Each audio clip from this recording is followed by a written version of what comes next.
ఎన్నికల వేళ సంచలన ఘటన. చంద్రబాబు సీఎం అవ్వాలని నాలుక కోసుకున్న వీరాభిమాని.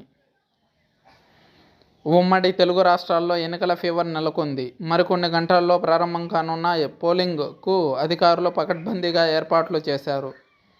సోమవారం ఉదయం 7 గంటల నుండి 2 తెలుగు రాష్ట్రాల్లో పోలింగ్ మొదలు కానుంది. ఈ క్రమంలో టీడీపీ అధినేత, ఏపీ మాజీ ముఖ్యమంత్రి చంద్రబాబు అభిమాని చేసిన పని ఎన్నికల వేళ 2 రాష్ట్రాల్లో హాట్ టాపిక్గా మారింది. 14 సంవత్సరాల పాటు సీఎం పదవి నిర్వహించిన చంద్రబాబు మరోసారి ఆంధ్రప్రదేశ్ ముఖ్యమంత్రి కావాలని ఏకంగా నాలుక కోసుకున్నాడు బాబు వీరాభిమాని.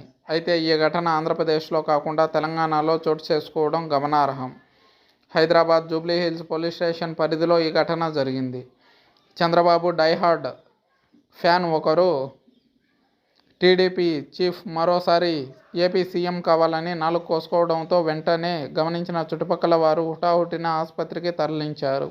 ప్రస్తుతం ఆసుపత్రిలో చికిత్స పొందుతున్న అభిమాని ఆరోగ్యం నిలకడగా ఉన్నట్లు సమాచారం.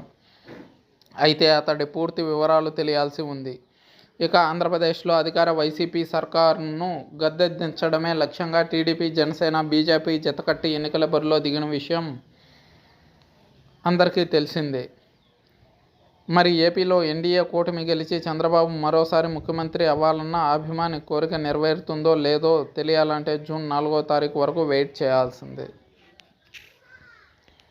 మరోవైపు చంద్రబాబు అభిమానులకు ఇలాంటి ఘటనలకు పాల్పడవద్దని, ధర్మముదే విజయమని, ఎట్టి పరిస్థితుల్లో ఎన్డీఏ కూటమి అధికారంలోకి రావడం తథ్యమని, వాతావరణం ఎన్డీఏకి అనుకూలంగానే ఉందని స్పష్టం చేశారు.